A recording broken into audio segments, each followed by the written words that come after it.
Bom dia pessoal, tudo bem? Hoje é dia 18 de junho de 2026.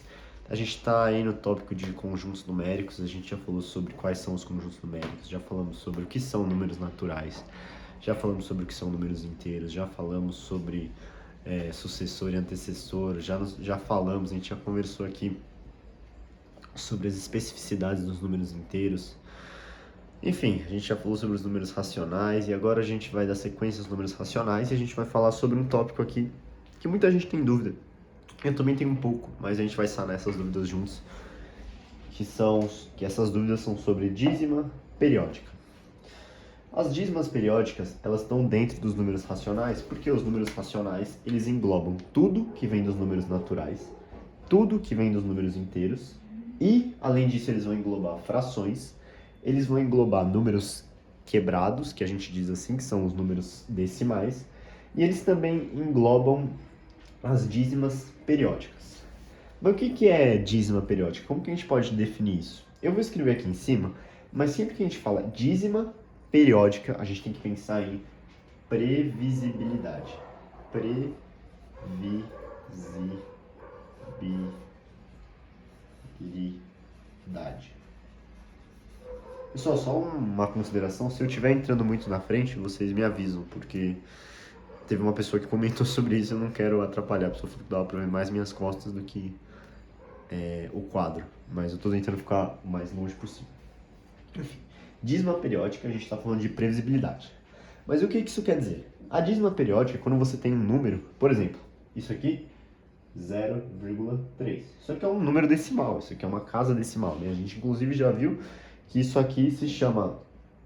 Enfim, existem os nomes, né? Então existe o décimo, o centésimo, o milésimo. Aqui no caso isso aqui seria o décimo, né? Aqui se tivesse outro número seria o centésimo e a terceira casa ali seria o milésimo, né? As casas decimais.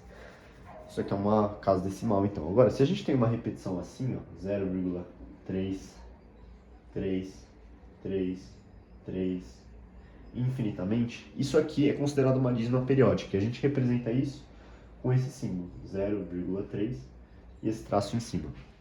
O que quer dizer? Que depois que a primeira casa decimal, ou seja, essa casa dos décimos, o 3 vai se repetir infinitamente. Então, setado isso, né? A gente já colocou esse input aí na nossa cabeça. Agora a gente tem que entender que existem dois tipos de dízima periódica, né? Essa chamada dízima periódica simples, que eu vou escrever aqui, ó. Simples. E é lógico, né? Se existe uma dízima periódica simples, vai existir uma dízima periódica composta. Mas eu vou falar sobre a simples primeiro, que é muito fácil. É o caso desse 0,3, certo? Então, quando eu tenho um valor que se repete, assim, se repete muito escancaradamente, né, que seria esse 0,3, que significa o quê? 0,333 infinitamente. Isso aqui é uma dízima periódica simples. Se eu tenho 0,5 aqui, isso aqui vai ser 0,555 infinitamente.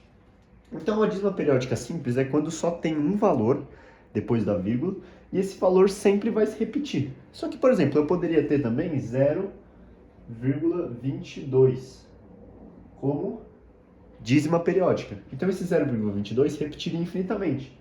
É que aqui ficou meio paradoxal, porque o 22 é o 2 e o 2, né?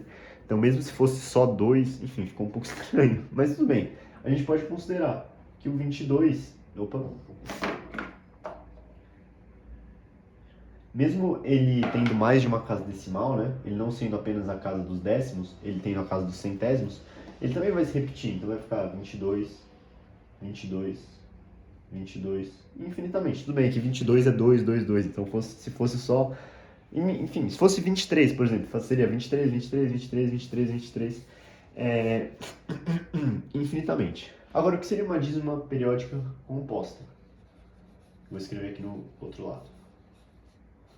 A dízima periódica composta, ela tem um valor que não necessariamente precisa se repetir. Então, por exemplo, se eu tivesse 0,45, só que só o 5 faz parte de uma dízima periódica. Então, esse valor é o quê? 0,455 infinitamente. Se eu tenho 0,217, mas a única dízima é o 17. Então ficaria 0,2, 17, 17, 17, infinitamente. Opa. Só que eu também posso ter uma parte inteira, né, na dízima periódica. Então poderia ser, sei lá, 6,41. Um como dízima periódica. Vai ficar a parte inteira, 6,41, 1. E assim por diante.